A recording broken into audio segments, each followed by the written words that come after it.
हाँ जी class start करते हैं। तो हम क्लास 9 का chapter how force affect motion कर रहे हैं। इससे पहले इस चैप्टर की 2 क्लासेस हो चुकी हैं, जिसमें सबसे पहले हमने फोर्स के बारे में पढ़ा था और देन हमने फोर्स के मैग्नीट्यूड और अदर चीजेस के बारे में पढ़ा था। इसमें कल स्टैटिक फोर्स वगैरह के बारे में पढ़ा था। आज इस वीडियो का थर्ड पार्ट है, तो हम स्टार्ट करते हैं। आज इस वीडियो में हम स्टार्ट करने वाले हैं साइंटिस्ट से। ठीक है भैया, आपको 2 साइंटिस्ट के बारे में सबसे पहले जानना है। ये कौन कौन साइंटिस्ट है भैया? देखिए, सबसे पहले है गैलीलियो गैलीली। गैलीलियो गैलीली भैया, आपको इनके बारे में पढ़ना है। देखते हैं क्या पढ़ना है आपको इनके बारे में। इन्होंने क्या खोज की थी जिसकी वजह से हम इनको आज इनके बारे में आज पढ़ रहे हैं। कितने महान व्यक्ति थे इनके बारे में देखते हैं। ठीक है, देखिए क्लास, सबसे पहला, in ancient time it was well recognised that a force was required to move a stationary object or to stop a moving object, but was a force required to keep an object moving with a constant velocity. For ages, it was mistakenly thought that the force was indeed required to maintain an object in such a motion. It was only in the 17th century that Galileo Galilei argued through a series of thoughts experiment that if a body move along a horizontal plane and all the incident to its motion are removed, it will continue to move immediately. देखो बच्चे, सबसे पहले Galileo Galilei भैया, देखो Galileo Galilei ने क्या बताया, या फिर गैलीलियो गैलीली एंशिएंट टाइम में, एंशिएंट टाइम पे, पुराने टाइम पे एक चीज मानी जाती थी कि मैं देखो किसी भी चीज को आपको रेस्ट से मोशन में लाना है, किसी भी ऑब्जेक्ट को रेस्ट से मोशन में लाना हो, मोशन से रेस्ट में लाना हो, मोशन से रेस्ट में लाना हो। ठीक है, पहला केस आप इसको कह सकते हो, दूसरा केस आप इसको कह सकते हो, या फिर उसको कंटिन्यू मोशन में रखना हो। किसी ऑब्जेक्ट को कंटिन्यू मोशन में रखना हो, जैसे मान लीजिए आपको साइकिल को कंटिन्यू चलाते रहना है, साइकिल को आपको मोशन में रखना है, तो आपको क्या करना पड़ेगा, उसमें लगातार पेडल करना पड़ेगा। सेम, तो पहले के टाइम में, एंशिएंट टाइम पे ये चीज मानी जाती थी कि अगर हमें किसी चीज को रेस्ट से मोशन में लाना हो, मोशन से रेस्ट में लाना हो, या उसको कंटिन्यू मोशन में रखना हो, तो हमें उससे फोर्स लगाना पड़ेगा, हमें उससे फोर्स लगाना पड़ेगा। या अगर हम उससे फोर्स लगाएंगे तो ये सब चीजें नहीं होंगी, अगर हम उससे फोर्स नहीं लगाएंगे तो ये सब चीजें नहीं होंगी। लेकिन गैलीलियो गैलीली आए, उन्होंने बोला भैया ये बात पूरी तरह से सच नहीं है, ये बात पूरी तरह से सच नहीं है। एक सेकंड देखते हैं, बस एक सेकंड, बात एडजस्ट कर लेंगे थोड़ा सा।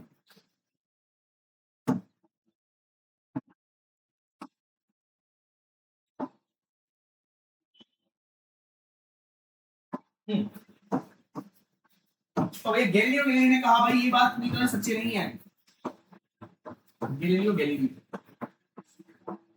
उन्होंने बोला अगर कोई ऑब्जेक्ट मूव कर रही है, उन्होंने बोला अगर कोई ऑब्जेक्ट मूव कर रही है और हम किसी तरीके से सारे एक्सटर्नल फोर्स को हटा दें, हम ग्रेविटेशनल फोर्स को भी हटा दें, हम स्टैटिक फोर्स को भी हटा दें, हम फ्रिक्शन को भी हटा दें, सब कुछ हटा दें हम, तो ये ऑब्जेक्ट पूरी जिंदगी मूव करती रहेगी जब तक इसको एक्सटर्नल फोर्स लगा के रोका ना जाए। ऐसा ही स्पेस में होता है। अगर आप स्पेस में बॉल को थ्रो करते हो, मान लीजिए एस्ट्रोनॉट है, एस्ट्रोनॉट ने स्पेस में बॉल फेंकी, अब वो पूरी जिंदगी मूव करती रहेगी, वो बॉल कभी रुकेगी नहीं जब तक उस पर कोई बाहरी फोर्स ना लगाया जाए, जब तक उस पर कोई बाहरी फोर्स ना लगाया जाए। ठीक है बच्चे, तो ये क्या बोला उन्होंने, ये देखो, इन 17th century that Galileo argued through a series of thought experiment, if a body, उन्होंने बताया, if a body move along a horizontal plane, अगर कोई बॉडी एक horizontal plane पे मूव कर रही है, अगर कोई बॉडी एक horizontal plane पे मूव कर रही है, फॉर एग्जांपल ये जो बॉल है, ये जो बॉल है ये एक फ्लोर पे चल रही है, तो पूरी जिंदगी चलती रहेगी जब तक उसमें कोई बाहरी फोर्स लगाया ना जाए, उसको रोका ना जाए। शर्त यह है उसमें कोई भी एक्सटर्नल फोर्स नहीं लगेगा, नो एक्सटर्नल फोर्स। भाई बेटा सेड, मैंने बोला अगर कोई ऑब्जेक्ट है, अगर कोई ऑब्जेक्ट है, ये मैंने नहीं बोला, ये नहीं बोला, इन्होंने बोला अगर कोई ऑब्जेक्ट है वो कहां पे मूव कर रही हो भैया, एक हॉरिजॉन्टल पाथ पर, हॉरिजॉन्टल पाथ। भैया गैलीलियो गैलीली ने बोला अगर कोई ऑब्जेक्ट एक हॉरिजॉन्टल पाथ पे मूव करती रहेगी, जहां कोई भी एक्सटर्नल फोर्स उस पे ना लग रहा हो, ना उस पे ग्रेविटेशनल फोर्स लग रहा हो, ना उस पे ग्रेविटेशनल फोर्स लगे, ना उस पे स्टैटिक फोर्स लगे, ना उस पे फ्रिक्शन लगे, कोई भी फोर्स उस पे ना लगे, तो क्या होगा, वो ऑब्जेक्ट पूरी जिंदगी मूव करती रहेगी। This object will move, this object will be in motion through out his life, will be in motion through out the life, through out the, ये पूरी जिंदगी मोशन में रहेगी जब तक until an external force applied on it, until an external force applied on it, external force applied on it, जब तक उस पे कोई बाहर से फोर्स ना लगे। बट ऐसे भैया अगर कोई ऑब्जेक्ट है आपके पास, वो एक हॉरिजॉन्टल पाथ पे मूव कर रही है, एक ऑब्जेक्ट एक हॉरिजॉन्टल पाथ पे मूव कर रही है और किसी तरीके से आप सारे फोर्सेस को हटा दो, आप ग्रेविटेशनल फोर्स भी हटा दो, फ्रिक्शनल फोर्स भी हटा दो, स्टैटिक फोर्स भी हटा दो, सारे फोर्स को हटा दो, तो वो ऑब्जेक्ट पूरी जिंदगी मूव करती रहेगी जब तक उसको बाहर से बल ना लगाए। समझ आ रहा है? समझ आ रहा है? ये गैलीलियो की थ्योरी थी भैया। आपको लग रहा है कि गैलीलियो की क्या थ्योरी थी? ये गैलीलियो की थ्योरी आपने मैंने आपको बताई है। एक ऑब्जेक्ट हॉरिजॉन्टल पाथ पे जब तक मूव, अगर कोई भी फोर्स उस पे बाहर से ना लगे, कोई भी उस पे एक्सटर्नल फोर्स ना लगे, तो पूरी जिंदगी मूव करती रहेगी जब तक उसको बाहर से बल ना लगाया जाए, जब तक उससे बाहर से बल ना लगाया जाए। ये कांसेप्ट स्पेस में फॉलो होता है। मान लीजिए अगर आपको मैं स्पेस में भेज दूं और स्पेस में आप अगर एक बॉल को फेंक रहे हो, तो पूरी जिंदगी वो घूमती ही रहेगी, पूरी जिंदगी वो चलती रहेगी जब तक उसको बाहर से बल ना लगाए। ठीक है बच्चे? ओके, आगे।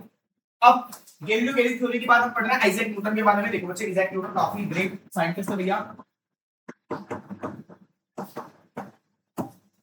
अब ये न्यूटन वही है जिन्होंने ग्रेविटी की खोज करी थी, इनके बारे में पढ़ते हैं। देखो बच्चे, use the word inertia to describe the tendency of object to resist change in their state of rest or uniform motion, and use this idea to frame its first law of motion. Also with the Newton present two more laws in 1687. The formulation of these three laws was defined movement in history of science. The unit of force is named after Newton. Remember that when a unit is named after a person, it is full from begin with the small case Newton or not Newton, while its symbol is capital and not small.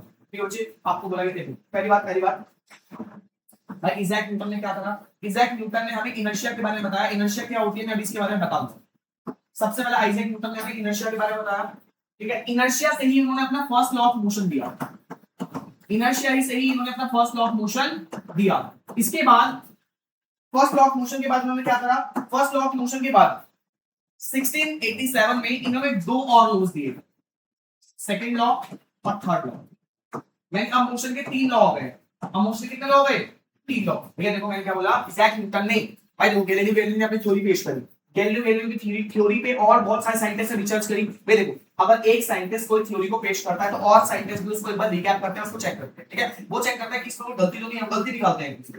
एक scientist दूसरे scientist की गलती निकालता है, फिर गलती निकालते हैं, या फिर उससे और आगे की चीज खोजने की कोशिश करता है ताकि हमारा नाम हो। जैसे मान लीजिए आपकी क्लास में कोई बच्चा है, उसने पेंटिंग बनाई, ठीक है, मैम ने उसकी बहुत तारीफ करी, मैम ने उसको गिफ्ट दिया, ये लो भाई तुम्हें बहुत अच्छी गिफ्ट, नहीं ये लो गिफ्ट। ठीक है, अब आपको भी ड्राइंग आती है, आपके मन में क्यूरियोसिटी जाएगी, मैं डेविड ड्राइंग बनाता हूँ।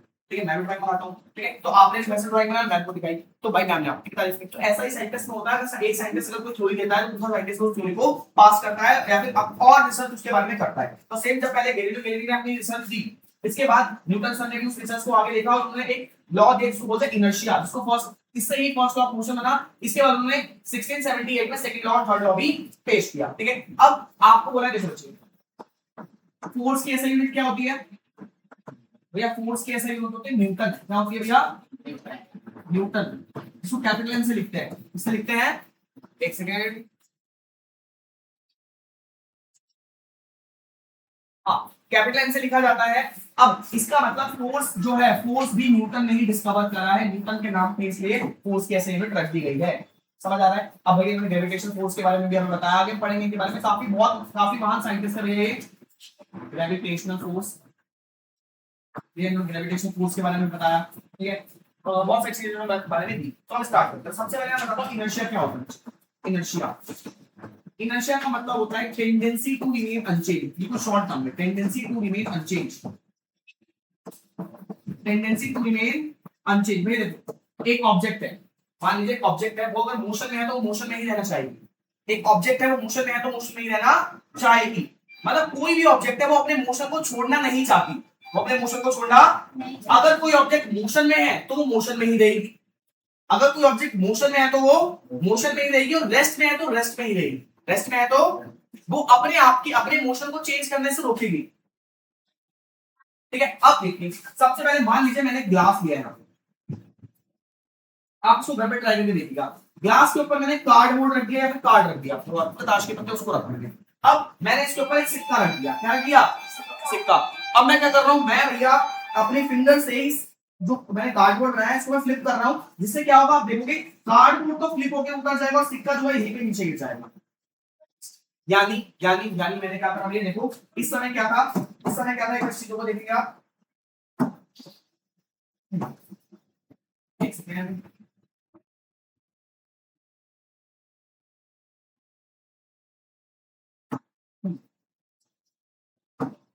इस समय देखो ये जो कार्डबोर्ड था, ये कार्डबोर्ड था, ये रेस्ट में है। किसमें है?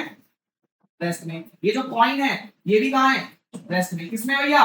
रेस्ट में। अब मैंने कार्डबोर्ड पे फोर्स लगाया, कार्डबोर्ड पे क्या करा? फोर्स लगाया। फोर्स लगने की वजह से भैया कार्डबोर्ड रेस्ट से मोशन में आ गया। रेस्ट से किसमें आ गया? ठीक है। अब कार्डबोर्ड के ऊपर हमारा कॉइन रखा हुआ था, लेकिन कॉइन रेस्ट से मोशन में नहीं आया। लेकिन कॉइन रेस्ट से मोशन में नहीं आया क्यों? क्योंकि उसने कहा भाई मैं अपनी पोजीशन को नहीं बदलूंगा, और वो अब रेस्ट में था, रेस्ट में ही रहा, मतलब जहां पे था वहीं पे रहा। जैसे नीचे कार्डबोर्ड हट गया वो नीचे गिर गया, जैसे नीचे कार्डबोर्ड हट गया वो नीचे गिर गया। नहीं समझ आया? बस मतलब यहाँ पे कॉइन ने क्या करा, यहाँ पे कॉइन ने अपनी पोजीशन चेंज करने से मना कर दिया कि भाई मैं अपनी पोजीशन चेंज नहीं करूंगा। ये जो उसके अंदर खासियत थी अपनी पोजीशन को ना चेंज करना, अपनी पोजीशन को ना चेंज करने की जो खासियत थी उसको इनर्शिया बोलेंगे। क्या बोलेंगे? इनर्शिया। अपनी पोजीशन को ना चेंज करने की खासियत को इनर्शिया बोलेंगे। क्या बोलेंगे? इनर्शिया। समझ आ रहा है? समझ आ रहा है? जैसे एक ईमानदार व्यक्ति है, मान लीजिए ईमानदार ऑफिसर है भैया, ठीक है। एक पर्सन उसको कह रहा है भैया तू 10,000 रुपए लेगा, मैं काम करता हूं। ऑफिसर है, मान लो इनकम टैक्स ऑफिसर है, या फिर मान लो फूड इंस्पेक्टर है। फूड इंस्पेक्टर या फूड इंस्पेक्टर क्या करते हैं? खाने की गुणवत्ता को चेक करते हैं, ठीक है। अब ये किसी रेस्टोरेंट में गए, रेस्टोरेंट में खाने अच्छी क्वालिटी का खाना है, अच्छी क्वालिटी का पनीर का इस्तेमाल नहीं करेगा उनका, ठीक है। तो उन्होंने कहा सर 10,000 रुपए ले लो आप, लेकिन हमारे खिलाफ कुछ मत करना। लेकिन ये थे हॉनेस्ट, तो इन्होंने कहा नहीं भैया मुझे पैसों का लालच नहीं है, मुझे बस लोगों की स्वास्थ्य का मतलब है। तो इन्होंने 10,000 से मना कर दिया। मतलब ये ईमानदार थे। ये क्या थे? ईमानदार। इन्होंने अपनी ईमानदारी को नहीं खोया। तो इनके अंदर जो प्रॉपर्टी है उसको मैं बोलूंगा हॉनेस्टी। क्या बोलूंगा? ईमानदारी बोलूंगा। वैसे ही ऑब्जेक्ट के अंदर बुक प्रॉपर्टी, ऑब्जेक्ट के अंदर बुक प्रॉपर्टी जो उसको भैया उसकी स्टेट चेंज करने से रोके, जो उसको स्टेट चेंज करने से रोके, उसको बोलते हैं हम इनर्शिया। क्या बोलते हैं? इनर्शिया। को बात नहीं, और एग्जांपल लेंगे। देखो एक और एग्जांपल लेते हैं, देखिए एक सेकंड बस, समझ आ गया मुझे। टाइम जाएगा, बहुत बड़ा टॉपिक दिया। देखो हां भाई, बस है। आप सभी बस में कभी ना कभी ट्रैवल करा, आप सभी ने। भाई देखो मान लीजिए बस रुकी हुई है, आप बस में चढ़े, आप बस में, भाई बस में आपने हैंगर पकड़ लिया।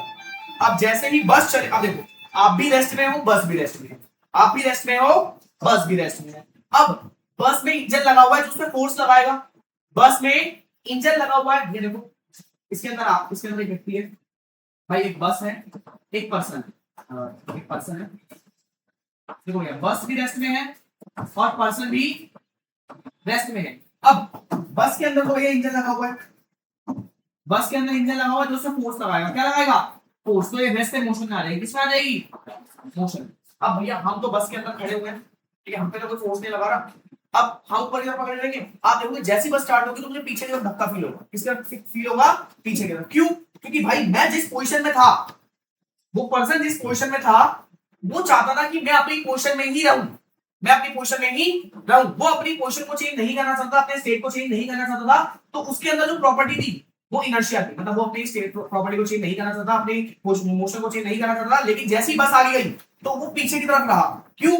वो पीछे की तरफ क्यों रह गया? क्योंकि उसके अंदर इनर्शिया की प्रॉपर्टी थी, वो अपनी स्टेट को चेंज नहीं करना चाहता। बस आगे गई फिर उसको थोड़ा झटका फील हुआ भाई, बस के मोशन में आने की वजह से उसको थोड़ा झटका फील हुआ। समझ आ रहा है? हमारे पैर जो बस से कॉन्टेक्ट थे वो बस के थ्रू आगे चले गए, लेकिन हमारी जो अपर बॉडी थी वो वहीं की वहीं रह गई, इसलिए हमें एक तरफ से झटका फील हुआ। समझ आ रहा है? सेम तो ऐसा तभी जब बस स्टार्ट होती है, when bus start we feel a backward force, a backward force. भाई जब भी बस स्टार्ट होती है तो हमें बैकवर्ड फोर्स फील होता है, ठीक है। This is because our body, our upper body do not want to change. This is just because our upper body do not want to change its position. ऐसा इसलिए क्योंकि हमारी अपर बॉडी है वो अपनी पोजीशन को चेंज करना नहीं चाहती, ठीक है।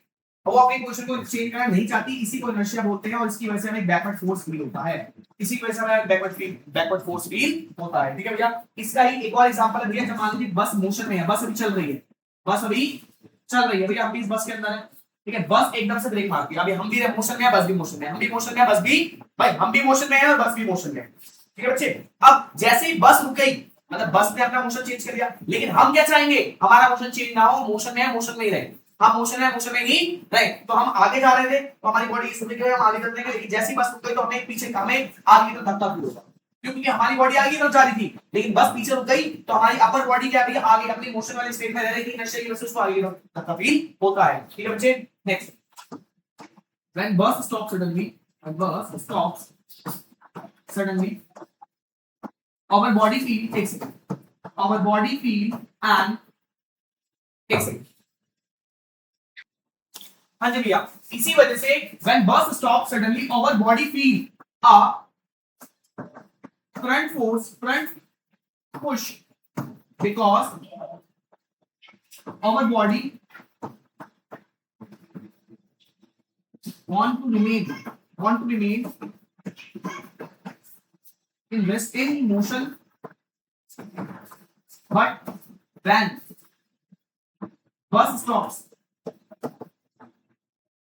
our upper body moves forward because of inertia. Because of inertia. तो inertia की वजह से हमारी बॉडी आगे की तरफ पुश को फील करती है। तो अभी आपने क्या समझा? आपने बस एक चीज समझी भैया, inertia का मतलब क्या होता है? inertia का मतलब होता है अपनी स्टेट में रहने की क्षमता, अपनी स्टेट में रहने की क्षमता। हाँ भैया, तो आपने क्या देखा? inertia क्या होता है भैया? inertia is the property, it is a property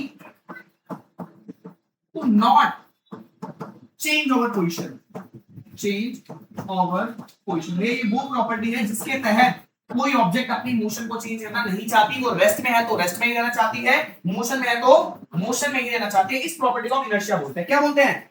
inertia. ठीक है बच्चे, अब करते हैं फर्स्ट लॉ।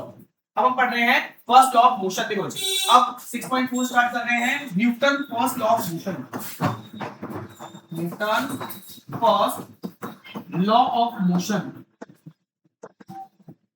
हाँ जी, अब देखिए बच्चे, Newton first law of motion can be started as an object at rest remain at rest and an object in motion continue to move in a constant velocity unless a net force act upon it. देखो अब in other words we can say that if the net force acting on object is zero, the body can not begin to move और change its velocity. In such a case its acceleration is zero. तो आपको सब बोला क्या है? First law of motion क्या बोलता है? फर्स्ट लॉ ऑफ मोशन बोलता है भैया, if an object is in rest, अगर कोई ऑब्जेक्ट रेस्ट में है, it stay in rest, वो रेस्ट में ही रहेगी। अगर कोई ऑब्जेक्ट रेस्ट में है तो वो रेस्ट में ही रहेगी। if an object is in motion, अगर कोई ऑब्जेक्ट मोशन में है, it continue to move with a constant velocity, with a uniform, the constant but being said, with a uniform acceleration, with a uniform, एक second, with a uniform velocity unless an external force act on it।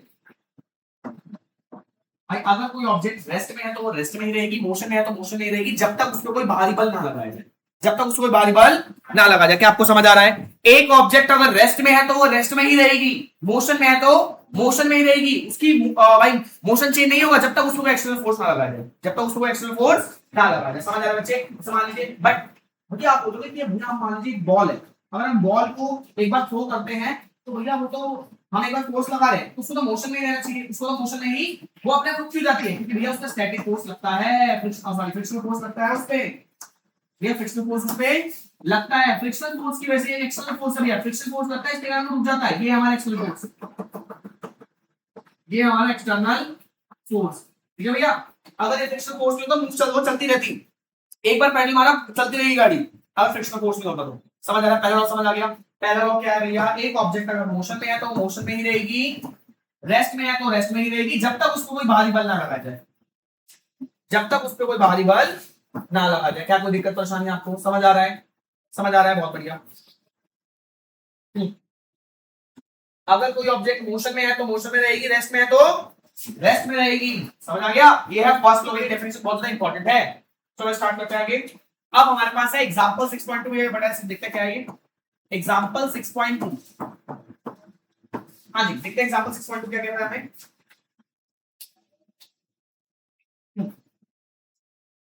Example 6.2 में बोला गया a person is exerting a force on a moving box. तो ये एक box है जो already move कर रहा है, हो सकता है भैया उसके नीचे कोई ट्रॉली वगैरह पे रखा हो, ट्रॉली वगैरह या इसकी जो कोई टायर वगैरह, तो वो एक बॉक्स ऑलरेडी मूव कर रहा है, एक बॉक्स ऑलरेडी मूव कर रहा है, समझ गए। अब a person is exerting a force on a moving box, और एक पर्सन इस पे फोर्स लगा रहा है, भाई एक पर्सन है ये इस पे फोर्स लगा रहा है,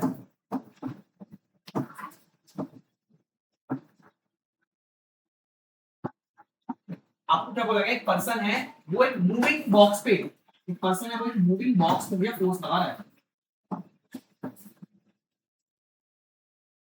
मूविंग बॉक्स पे फोर्स लगा रहा है। अब in the forward direction which is equal to the force of friction, अब भैया आगे की डायरेक्शन, आगे की डायरेक्शन में जो कि फोर्स ऑफ फ्रिक्शन के बराबर है, मतलब मान लीजिए फोर्स ऑफ फ्रिक्शन अगर 50 न्यूटन है तो वो पर्सन भी 50 न्यूटन फोर्स लगा रहा है, मतलब वो पर्सन फोर्स ऑफ फ्रिक्शन को खत्म कर रहा है, वो पर्सन फोर्स ऑफ फ्रिक्शन को खत्म कर रहा है। मान लीजिए ये देखो बॉल है, बॉल को एक बार छोड़ देंगे तो भैया फोर्स ऑफ फ्रिक्शन की वजह से आगे जाके वो रुक जाएगी, आगे जाके वो रुक जाएगी, लेकिन अगर मैं कंटिन्यू फोर्स को बॉल पे फोर्स लगाता हूं, बॉल को धक्का देता रहूं तो चलता रहेगा, तो चलती रहेगी। से भाई साइकिल है, एक बार पेडल मार लिया, फोर्स ऑफ फ्रिक्शन की वजह से थोड़ी देर बाद रुक जाएगी, थोड़ी देर बाद रुक जाएगी, लेकिन अगर जितना फोर्स ऑफ फ्रिक्शन, ये देखो साइकिल है,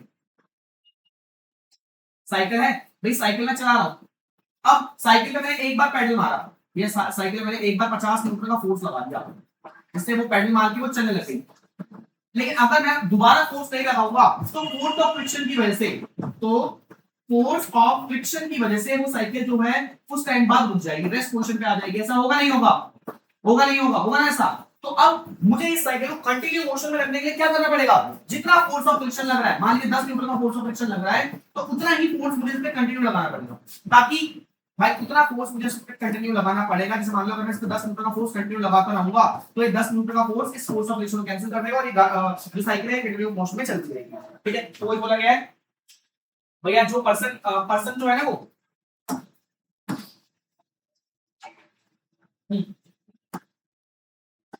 भैया वो जो पर्सन है वो उस बॉक्स पे उतना ही फोर्स लगा रहा है जितना फोर्स ऑफ फ्रिक्शन पे काम कर रहा है, ठीक है। Next, in the which is equal to the force of friction acting between the bottom surface of the box and the floor, will the box continue moving or the box it will to rest after some time। तो भैया box क्या होगा, क्या box रुक जाएगा या फिर motion में रहेगा, मोशन में रहेगा, क्यों भैया फोर्स ऑफ फ्रिक्शन की वजह से रुक रहा था, लेकिन फोर्स ऑफ फ्रिक्शन को तो खत्म कर दिया गया है, फोर्स ऑफ फ्रिक्शन को इस फोर्स से, मान लो 50 न्यूटन का फोर्स लगा रहा है, 50 न्यूटन का पर्सन ही फोर्स लगा रहा है, 50 की 50 न्यूटन कट जाएगा, और ये मोशन में था तो मोशन नहीं रहेगा, मोशन में था तो मोशन नहीं रहेगा, ठीक है बच्चे। तो ये फर्स्ट लॉ ऑफ मोशन होता है, अगर कोई एक्सटर्नल फोर्स ना लगे, भैया इस फोर्स से एक्सटर्नल फोर्स कैंसिल आउट हो गया, अगर कोई एक्सटर्नल फोर्स ना लगे तो ऑब्जेक्ट अगर मोशन में, तो मोशन में ही रहेगी, और रेस्ट में भी तो रेस्ट में रहेगी। तो भैया हमने अपनी तरफ से फोर्स लगा के एक्सटर्नल फोर्स को कैंसिल आउट कर दिया, एक्सटर्नल फोर्स को कैंसिल आउट कर लिया, तो अब ये मोशन में थी तो ये मोशन में ही रहेगी। अब ये आपको बोला गया है the force of friction will be acting on the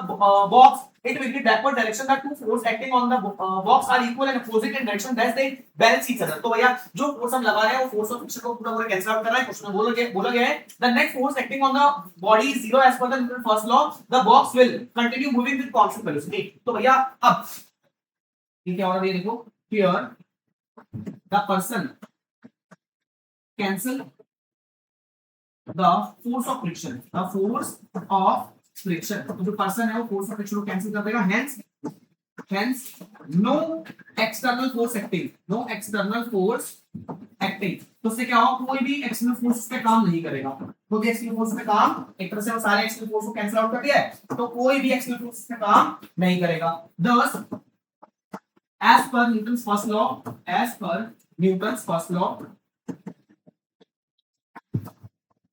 the box move with constant velocity, move with uniform velocity, constant velocity। तो भैया वो जो बॉक्स है उसी स्पीड के साथ चलता रहेगा जिस स्पीड से वो चलता आ रहा है। कोई दिक्कत परेशानी, पहला एग्जांपल समझ आ गया, पहला एग्जांपल समझ आ गया क्लास, ठीक है। पहला लॉ हमने समझा कि अगर कोई भी एक्सटर्नल फोर्स ना लगा जाए तो अगर कोई ऑब्जेक्ट रेस्ट में है तो वो रेस्ट में ही रहेगी, मोशन में है तो वो मोशन में ही रहेगी, ठीक है। इसका मैंने एग्जांपल निकल दिया। अब करना है एग्जांपल 6.2 और एग्जांपल 6.3। देखिए देखिए, ड्रॉ फर्स्ट, आपको क्या ड्रॉ करना है भैया, आपको क्या ड्रॉ करने के लिए बोला है, पहले आपको बोला गया है position time, okay, position time graph की बात होगी क्या, position time and velocity time graph, दूसरे में velocity time graph, velocity time graph, ये आपको पोजीशन टाइम ग्राफ भी बनाना है और आपको वेलोसिटी टाइम ग्राफ भी बनाना है। देन आपको अभी ये बोलोगे for the object on moving with no net force acting, उस ऑब्जेक्ट के लिए जिसपे कोई फोर्स नहीं लग रहा हो, उस ऑब्जेक्ट के लिए जिसपे कोई फोर्स नहीं लग रहा, मान लीजिए तो भाई रेस्ट में जो होगा एक सेकंड लिखते हैं, तो पहले हम रेस्ट के लिए बनाते हैं, एक सेकंड। तो भैया देखो आपको बोला है एक ऑब्जेक्ट है, उस पर कोई फोर्स नहीं लग रहा, उसके टाइम वेलोसिटी टाइम ग्राफ भी बनाओ, पोजीशन टाइम ग्राफ भी बनाओ। तो सबसे पहले हम बनाते हैं रेस्ट के लिए, किसके लिए? तो भाई रेस्ट के लिए पोजीशन टाइम ग्राफ बनाते हैं, पोजीशन टाइम ग्राफ।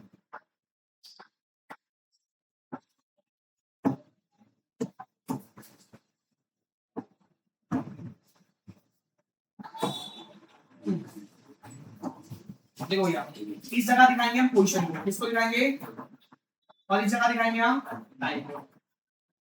ये हमारा पोजीशन टाइम ग्राफ बन गया, ठीक है। अब मान लीजिए वो रेस्ट में है, तो भैया पोजीशन उसकी जीरो थी, उसकी पोजीशन कितनी थी? जीरो। अब भाई टाइम बढ़ रहा है लेकिन उसकी पोजीशन जीरो है, टाइम बढ़ रहा है भैया, 2 सेकंड हुए, 4 सेकंड हुए, 5 6 सेकंड हुए, 8 सेकंड हुए, 10 सेकंड हुए, भाई जीरो 10 मीटर 10 20 30 40 50 60, ठीक है भाई, ऐसे बन रहा है। अब भैया वो जीरो पर था और जीरो पर ही है, जीरो पर था और जीरो पर ही है, तो भैया वो y का हो गया, आपकी x एक्सिस पर ही बनेगी वो।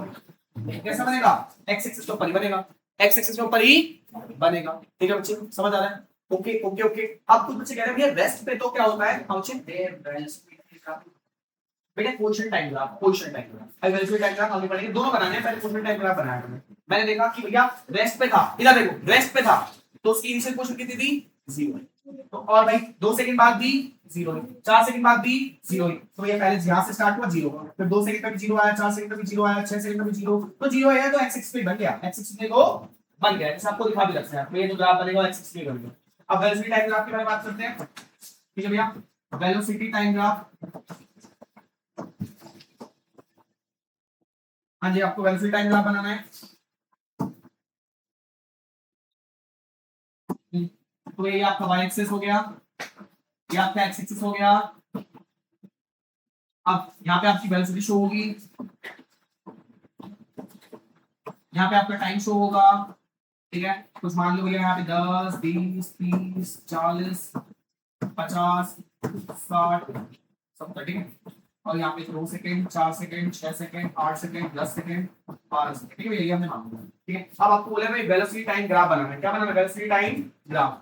अब भैया वो रेस्ट के लिए बना रहे हैं, किसके लिए बना रहे हैं? रेस्ट के लिए। तो भैया स्टार्टिंग में उसकी वेलोसिटी जीरो थी, 2 सेकंड बाद भी zero, zero zero zero zero zero, तो भैया उसकी ग्राफ जो है वो भी ऐसे मतलब distance time graph, position time graph भी ऐसा बना, वेलोसिटी टाइम ग्राफ भी उसका ऐसा ही बना, क्योंकि भैया उसके पोजीशन को चेंज नहीं आया, हमें कोई वैल्यू नहीं मिली, जो हम यहाँ पे प्लॉट करें, यहाँ पे प्लॉट करें, कोई वैल्यू नहीं थी, जीरो रहा, तो उसको भाई वैसे बन गया, कोई दिक्कत तो नहीं। तो यहाँ पे आपको जो ग्राफ दिखा रखे हैं, यहाँ पे आपको आंसर में देखो, when the object is rest, rest में जब होगी तो पोजीशन टाइम ग्राफ भी ऐसे बनेगा नॉर्मल, और जो वेलोसिटी टाइम ग्राफ होगा वो भी ऐसे नॉर्मल ही बनने वाला है। आप देखते हैं मोशन में क्या होगा।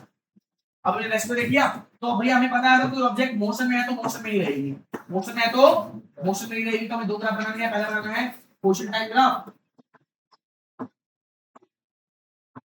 दूसरा बनाना है हमें वेलोसिटी टाइम ग्राफ। देखिए अब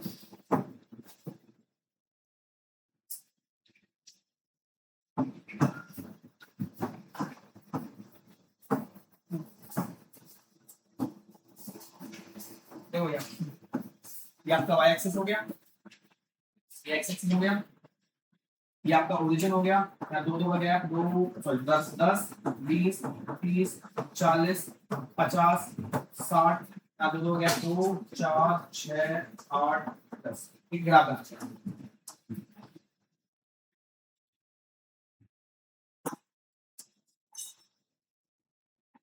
अब देखिए, अब यहाँ पे भैया कौन सा ये पोजीशन को दिखा रहा है, ये जगह पोजीशन को, और ये वाली टाइम, ये टाइम, ये वाली भैया वेलोसिटी को, ये वाली टाइम। अब हमें बताना है मोशन में, मान लीजिए अगर कोई ऑब्जेक्ट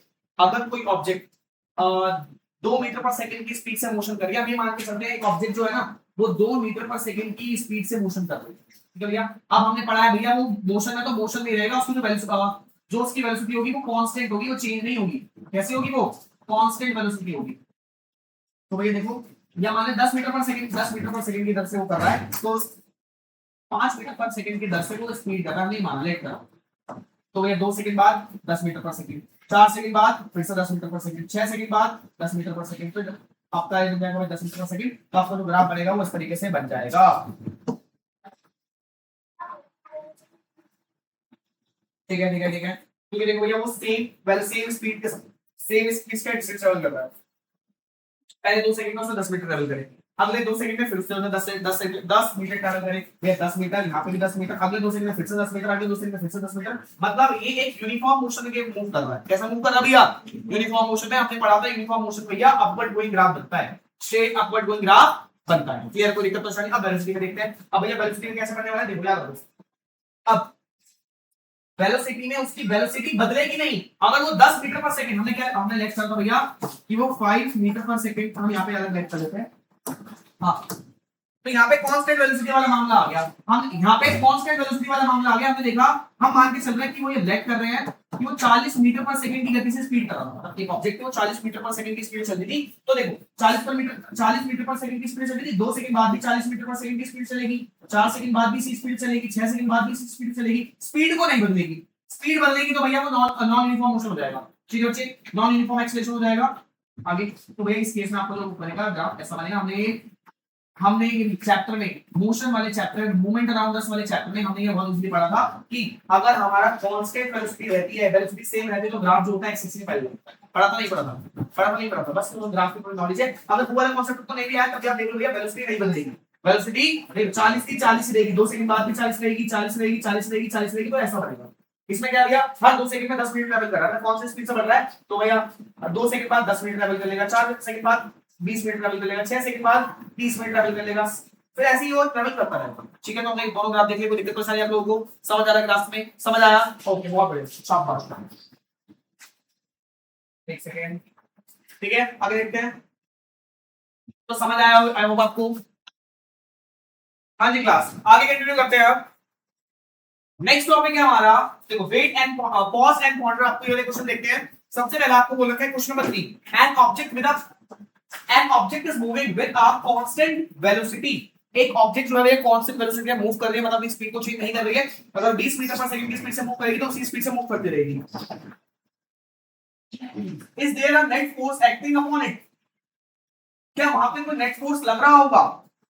भैया अगर एक ऑब्जेक्ट कांस्टेंट वेलोसिटी में मूव कर रही है तो क्या वहां पे कोई नेट फोर्स लग रहा होगा?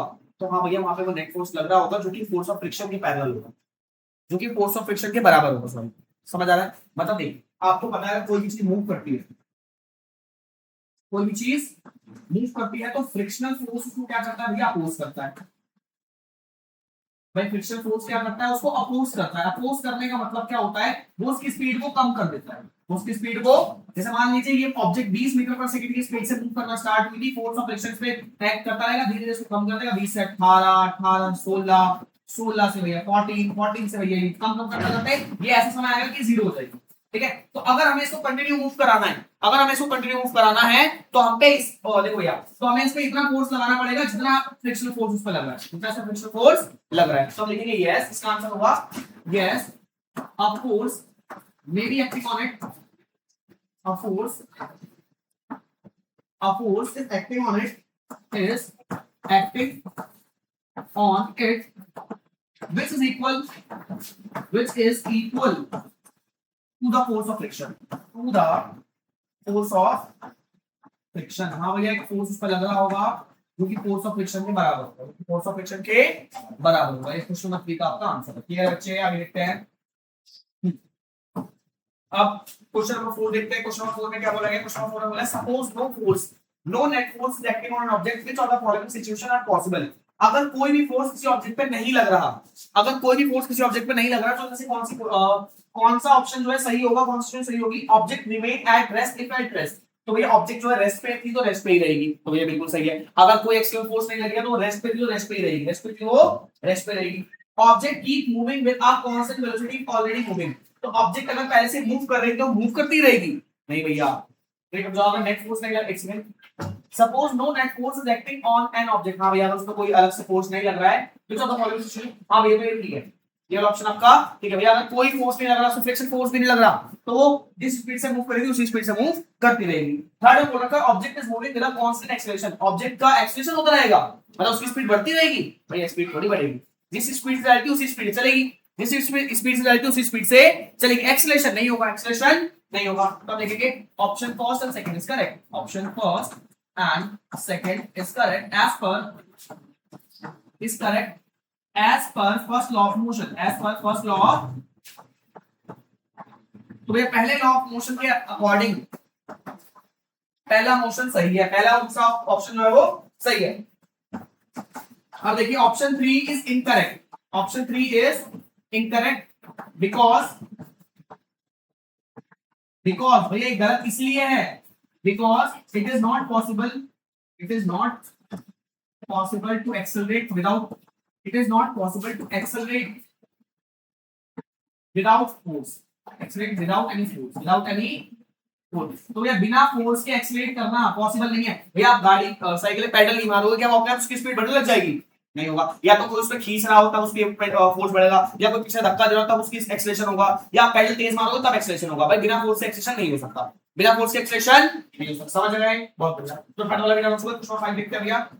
क्वेश्चन 5 में क्या बोला गया? In the real world it is difficult to find a situation where no force are acting on an object but by applying additional force a condition can achieve where the net force of an object is zero explain with the help of an example. आपको बोला गया देखो real life में ऐसा होता है, real life में किसी ऑब्जेक्ट पे कोई भी फोर्स ना लगे, ये पॉसिबल नहीं है, ये पॉसिबल क्योंकि रियल लाइफ में ग्रेविटेशनल फोर्स लगता है, फ्रिक्शनल फोर्स लगता है, स्टैटिक बहुत सारे फोर्स होते हैं। तो लेकिन जब हम जितना फोर्स उस पे लग रहा है, जितना ग्रेविटेशनल फोर्स उस पे लग रहा है, जितना स्टैटिक फोर्स पे लग रहा है, उतना ही फोर्स हम उस पे लगाकर अपोजिट डायरेक्शन में लगा के उस फोर्स को कैंसिल आउट कर सकते हैं। तो इसको आपको एग्जांपल देके बताना है, इसको आपको एग्जांपल देके बताना है, ठीक है। तो एग्जांपल दे रहे हैं हम बाइसाइकिल का example. Ram is pedalling a cycle, pedalling a cycle, Ram जो साइकिल चला रहे हैं, ठीक है। अब here static force stops the cycle, जो स्टैटिक फोर्स होगी वो साइकिल को रोक देगी, but when Ram puts equal pressure, equal force like the static force, then the cycle moves, with a constant velocity। लेकिन अगर हम साइकिल पे फोर्स ऑफ फ्रिक्शन जितना ही फोर्स प्रेशर लगाते हैं, फोर्स ऑफ फ्रिक्शन जितना ही अपोजिट डायरेक्शन में force लगाते हैं, साइकिल जो होगी वो कौन सी स्पीड से चलती रहेगी। भाई आपके साथ ऐसा होता है, मान लीजिए साइकिल आपने चलाई, एक बार साइकिल को आपने पेडल मारा, साइकिल चल रही है, अब साइकिल वाला बहुत स्पीड में चल रही है। अगर मान लो साइकिल में अगर आप किसी तरीके से साइकिल की स्पीड ना पा रहे हो तो आपने देखा साइकिल जो है 15 किलोमीटर स्पीड से चल रही है। अब अगर आप पेडल मारना छोड़ दोगे तो थोड़ी देर बाद साइकिल रुक जाएगी, ठीक है। अगर आपको साइकिल को चलाए रखना है तो आपको थोड़ा थोड़ा पेडल मारना पड़ेगा, भले थोड़ा मारो, ठीक है। उसी स्पीड चलाने के लिए आपको थोड़ा थोड़ा पेडल मारना पड़ेगा, ठीक है। जिससे फोर्स ऑफ फ्रिक्शन कितना लग रहा है ना, उसको अपोज करने के लिए आपको फ्रिक्शन फोर्स लगाना है। समझ आ रहा है? तो आपके ये वाले सारे क्वेश्चंस हो चुके हैं। आगे देखते हैं। हाँ जी क्लास, अब Newton first law of motion describe the motion of an object is absence of a net force. It is natural to ask what happens to the motion of an object when there is net force acting on it. Newton's second law of motion address the issue. हम Newton के second law of motion के बारे में देख रहे हैं, देखो से। हाँ जी, तो हमारा टॉपिक है Newton second law of motion. Second law of, ये पहला लॉ क्या था? पहला लॉ क्या था? हमारा साइड में बात करते हैं। पहला लॉ क्या था? पहला लॉ था अगर कोई ऑब्जेक्ट रेस्ट में होगी तो वो रेस्ट में ही रहेगी, मोशन में होगी तो वो मोशन में ही रहेगी। अब जब तक उसको कोई बाहरी बल ना लगाए, भैया इसका एक रियल लाइफ एग्जांपल बताऊं। ये चेयर यहाँ पड़ी हुई है, ये चेयर यहाँ रखी हुई है, भाई देखो जब से मैंने क्लास स्टार्ट करी चेयर यहीं से रखी हुई है, जब से क्लास किया मैंने आज सुबह से ही चेयर यहीं रखी हुई है, और ये रेस्ट में ही रह रही है। इसने अपनी स्टेट को चेंज नहीं करा। क्यों नहीं करा? क्योंकि इसमें कोई बाहरी फोर्स नहीं लग रहा। समझ आ रहा है? ओके। और बाकी चलती हुई चीज तो भाई रुक जाती है स्टैटिक फोर्स की वजह से, स्टैटिक फोर्स करना पड़ चुका है, ठीक है। इसका एग्जांपल देखिए, सेकंड लॉ ऑफ मोशन के बारे में देखना है। हाँ बच्चों देखिए, सेकंड लॉ ऑफ मोशन क्या बोलता है? You know that the force can set an object in motion. भैया आपको पता है फोर्स की वजह से कोई भी ऑब्जेक्ट मोशन में जा सकती है, bring it to rest, rest में ला सकती है और उसकी वेलोसिटी भी चेंज कर सकती है. A change in velocity mean that the object is accelerating, thus a force produce acceleration. But what is the relationship between the net force acting on an object and its acceleration? अब देखो बच्चों, आपको पता है force से क्या कर सकते हैं भैया, हम फोर्स से रेस्ट वाली चीज को मोशन में ला सकते हैं. रेस्ट वाली चीज को भाई बहुत बात कर चुके हैं, मोशन वाली चीज को रेस्ट में ला सकते हैं. भैया फोर्स लगाने से हम एक्सेलरेशन भी कर सकते हैं, सॉरी वेलोसिटी भी चेंज कर सकते हैं. हाँ भैया फोर्स की वजह से हम एक्सेलरेट भी कर सकते हैं. क्या कर सकते हैं? एक्सेलरेट या तो स्पीड का बढ़ना या तो स्पीड का घटना फोर्स की वजह से कर सकते हैं. ठीक है, अब फोर्स में और एक्सेलरेशन में क्या कोई रिश्ता होता है? क्या फोर्स और एक्सेलरेशन में कोई रिश्ता होता है?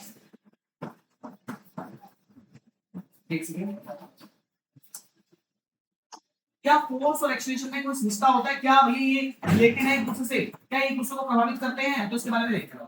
तो सेकंड लॉ ऑफ मोशन में हम फोर्स और एक्सेलरेशन के बीच में रिश्ता देख रहे हैं. सेकंड लॉ ऑफ मोशन में हम फोर्स और एक्सेलरेशन के बीच में रिश्ता देख रहे हैं. हम देख रहे हैं भैया फोर्स दैट्स एक्सेलरेशन. भैया फोर्स और एक्सेलरेशन की शादी करा रहे हैं, इनका रिश्ता देख रहे हैं फोर्स और एक्सेलरेशन. ठीक है, अब आगे देखते हैं क्या है भैया. अब नेक्स्ट आपको इधर एक एक्टिविटी दे रखी है 6.3. पहले इसको समझते हैं. इधर देखिए आपको एक एक्टिविटी दे रखी है 6.3. इसको देखते हैं.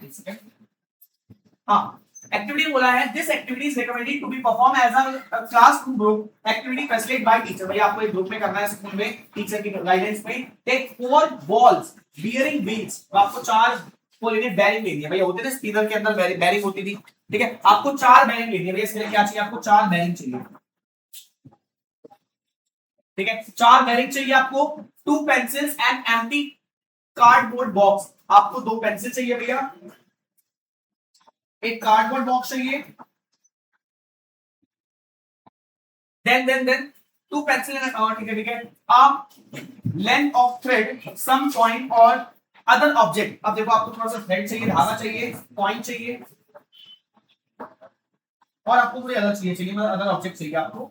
ठीक है, and a weight scale to measure mass. अब वेटिंग स्केल भी चाहिए, मतलब जिससे वजन तोलते हैं वो भी आपको चाहिए. ये सब चीजें आपको चाहिए इस एक्सपेरिमेंट को करने के लिए. अब इस एक्टिविटी में क्या बोला गया भैया देखते हैं. आपको ये चीज चाहिए 1 2 3 4 5 6 7. ये सब चीज चाहिए. आप देखते हैं इसमें बोला क्या गया है. आपको बोला गया है take 4 ball bearing wheels, 2 pencils and empty cardboard to make a card, a paper cup, a piece of pipe to usually pull, a length of thread, coin, object and weighting scale to measure. देखो बच्चा आपको क्या करना है भैया, आपको box लेना है. बॉक्स में 2 पेंसिल आपको ऐसे घुसे देनी है. भैया मिठाई का डब्बा होता है, मिठाई का डब्बा लेना, उसमें पेंसिल घुसे देनी है भैया ऐसे करके. अब इसके चारों तरफ ना आपको बॉल बेरिंग लगा देनी है. क्या कर देनी है भैया?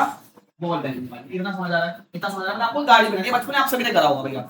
हम तो बचपन में ढक्कन से करते होंगे. ढक्कन के टायर बनाते हैं. स्टार्ट करते. ठीक है, आगे आपको बोला है. अब यहाँ पर आपको जरा आगे पास कर देखिए. धागे से आपको एक कप को बांध देना है. धागे से आपको एक कप को बांध देना है. और तो आपको ऐसा बोला गया. देखो आपको जैसे दिखा रखा है यहाँ पे इस तरीके से. ठीक है, अब क्या करना है इसको देखिए. अब insert 2 pencils through the slides of the box near the bottom to function as the axle and attach a wheel each of the free and shown in figure 6.17. If the wheel are loose, wrap it by adjusting base at the pencil and to fit it the wheel tightly. Attach a thread. मतलब आपको जब गाड़ी बनानी है अगर tight होंगे तो आपको टेप लगा देना है. Draw a line at one end of the table which mark the starting point for the cart. अब आपको क्या करना है, टेबल भाई टेबल के स्टार्टिंग में आपको स्टार्टिंग पॉइंट बनाना है. क्या बनाना है? Starting point. ठीक है भैया, स्टार्टिंग पॉइंट बना सकते हैं. ठीक है, टेबल के एक आपको स्टार्टिंग पॉइंट बना देना है. ठीक है, put the thread over a small piece attached at the end of the table. As the electric system go, the cup will move down due to the gravitational force by the earth on it, and the thread will pull the card on a constant velocity. अब आपको क्या करना है, इस धागे को थोड़ा extra खींच देना है. इस धागे को आपको यहाँ तक ले आना है. यहाँ पे पुली लगा देना है, मतलब कोई ऐसा रोल टाइप का लगाना है. उसको नीचे की तरफ लटकाना है, मतलब ग्लास को नीचे की तरफ लटकाना है. समझ आ रहा है? आगे देखिए एक बार. हाँ भैया, धागे को आपको ऐसे बांध देना है. यहाँ पे पुली सिस्टम होना चाहिए. ठीक है, और पुली नीचे, पुली सिस्टम के नीचे आपको एक कप छोड़ना है. अब आपको क्या करना है, measure the mass of the cup along with an object to put in inside with the weighting scale. अब आपको क्या करना है, इसमें कोई भी ऑब्जेक्ट डालना है, पहले सिक्का डाल के देखो। अब सिक्के का मास, ये सिक्के में कुछ मास होगा, उसके साथ ग्रेविटेशन फोर्स लगेगा, तो ये क्या करेगा, ये इस गाड़ी को खींच के आगे लेगा, इस गाड़ी को खींच के आगे जाएगा। भाई नॉर्मल आप कर सकते हो, आपको समझ आ रहा है, आपको देखा होगा, ठीक है। Start recording the video, start recording the video of the cart in slow motion. आपको स्लो मोशन में इसको रिकॉर्ड करना है। Release the cart from the starting line and record the video until it reach the pipe at the other end of the table। तो ये other and पे यहाँ पे पाइप लगा हुआ, पाइप तक यहाँ पे आपको ले जाना है, इसको देखना है, स्लो मोशन में करना है। Read the time when you release the card and when it reach at the end of the table by seeing a slow motion video and record the difference as T1। अब आपको देखना है भाई यहाँ से, हाँ भैया, इसको भाई इस पोजीशन से, इसको स्टार्टिंग पोजीशन बोलेंगे, स्टार्टिंग पोजीशन, इसको बोलेंगे एंडिंग पोजीशन, एंडिंग पोजीशन। अब हमें देखना है कि भैया इसको स्टार्टिंग पोजीशन से एंडिंग पोजीशन तक जाने में कितना टाइम लगा, उसको हम T1 बोलेंगे। क्या बोलेंगे, मान के चलते हैं भैया इसको 4 सेकंड लगे। कितने सेकंड लगे भैया, 4। तो हमने देखा भाई पहले वाले में जब हमने इसमें पॉइंट डाले थे, जब हमने इसमें 10-10 के 4 सिक्के डाले थे, तो उसको 4 सेकंड लगे यहाँ से ए पॉइंट से बी पॉइंट तक आने के लिए, ए पॉइंट से बी पॉइंट तक आने के लिए इसको 4 सेकंड लगे। आगे देखते क्या बोला गया है। Next, now double the mass of the cup with the object inside it and repeat by using 5 to 6 to record the time difference T2। अब भैया हमने इसमें 4 सिक्के डालते हैं, इसको डबल कर दो, 8 सिक्के डाल दो। क्या कर दो, 8 सिक्के डाल दो। अब दोबारा से टाइम वो करो। अब भैया इसको रेड करके दिखाता हूं, अब आपको दोबारा देखना है। तो देखो भैया यहाँ पे टाइम, आपको टाइम को रिकॉर्ड करना है। मान लो 4 सेकंड लगेगा, यहाँ पे 2 सेकंड लगेगा। कितने सेकंड लग रहे हैं, 2 सेकंड, ठीक है। अब आपको आगे बोला गया है, नाउ डबल द मास हो गया, using the value of the time measure, let us do some analysis for both cases। The cart start with zero velocity u and travel the some distance s if a1 a2 are acceleration in the two cases respectively using the kinetic motion s equal to half। भैया आपको displacement का formula लगाना है। अब displacement के फॉर्मूले से आपको क्या सब्स्टिट्यूट मिलेगा, आपको मिलेगा भैया a1 अपॉन a2 बराबर t2 अपॉन t2 का स्क्वायर अपॉन t1 का होल स्क्वायर। अब substitute the value of t1 and t2, you will find the when you increase the force for the same mass in the cart, the acceleration increase। You may compute that acceleration of an object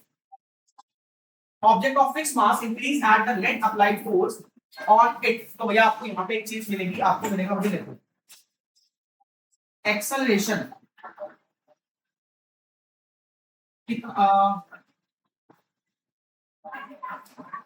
भाई देखो मास और acceleration, यहाँ पे आपको जो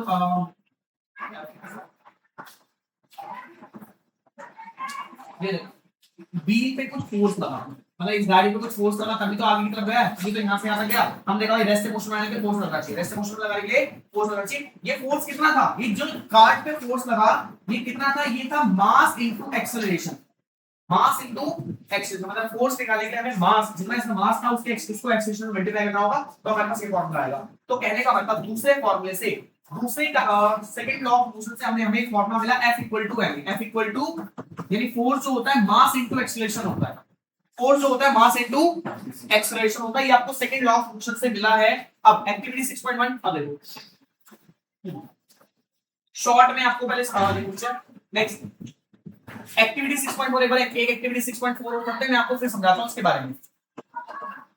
देखिए बच्चों, अब this activity is recommended to be performed as the classroom activity facilitated by teacher। Repeat the activity 6.2 with variation, keep the mass of the object and object inside, double the mass of the cart by adding more object in it, measure the mass of the cart along with the object inside it, varying state, carry out 5 and 6 of activity 6.3 using the value of the time, find the ratio of the acceleration for these two cases। Do you find that the same force when you increase the mass of the cart the acceleration decrease?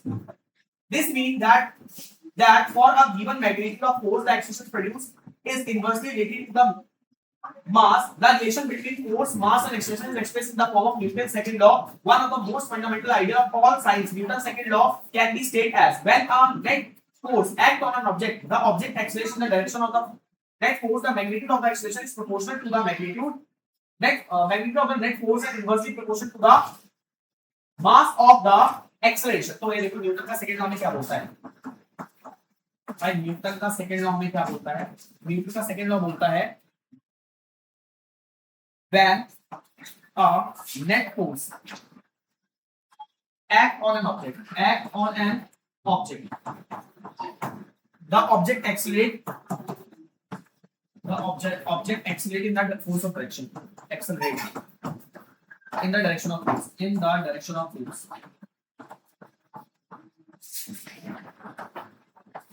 in the direction of force, the magnitude in the direction of force of the net force, the magnitude of the acceleration is proportional to the magnitude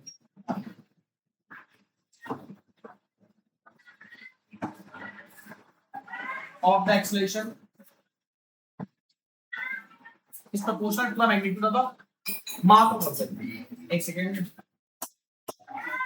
अभी रुक जाओ. Is proportional to the mass of object.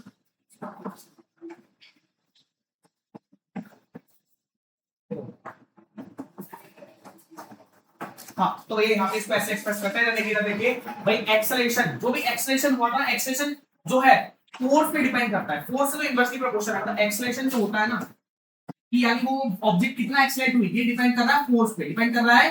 तो inversely proportional है force के, directly proportional है force के. Directly proportional का मतलब ये बढ़ेगा तो ये भी बढ़ेगा, ये बढ़ेगा तो ये भी बढ़ेगा. डायरेक्टली प्रोपोर्शनल है. और इनवर्सली प्रोपोर्शनल है मास के. इनवर्सली प्रोपोर्शनल है मास के, यानी अगर एक चीज बढ़ेगी तो एक चीज घटेगी. इनवर्सली प्रोपोर्शनल डायरेक्टली प्रोपोर्शनल का मतलब क्या होता है मैं आपको बताने वाला हूं अभी अगली क्लास में. बस मैं आपको ये बताया कि एक्सेलरेशन जो है फोर्स के डायरेक्टली प्रोपोर्शनल है, और एक्सेलरेशन जो है भाई मास के इनवर्सली प्रोपोर्शनल. एक्सेलरेशन फोर्स के डायरेक्टली प्रोपोर्शनल होता है, एक्सेलरेशन जो होता है मास के इनवर्सली प्रोपोर्शनल होता है. यानी एक्सेलरेशन बढ़ेगा तो फोर्स भी बढ़ेगा, और एक्सेलरेशन बढ़ेगा तो मास घटेगा. मतलब इससे उल्टा होता है, एक चीज बढ़ेगी दूसरी चीज घटेगी. ठीक है, तो इस फॉर्मूले से हमें क्या मिलता है, यहां से हमें सेकंड लॉ ऑफ मोशन में मिलता है F equal to ma, force equal to mass into acceleration. ये फॉर्मूला आपको सेकंड लॉ ऑफ मोशन बताता है. एक बार सेकंड लॉ ऑफ मोशन कल वाली क्लास में आपको रिकैप कराऊंगा शॉर्ट में, समझ आया, एग्जांपल्स के साथ. क्लियर है, क्लियर है. अभी फर्स्ट लॉ ऑफ मोशन तक आप अच्छे से करो, कल सेकंड लॉ ऑफ मोशन को बहुत अच्छे से देखिए और अच्छे से करना. डेफिनेशन लर्न करके आएगा आप दोनों. ठीक है, ओके क्लास, आज की क्लास यहीं पे एंड करते हैं.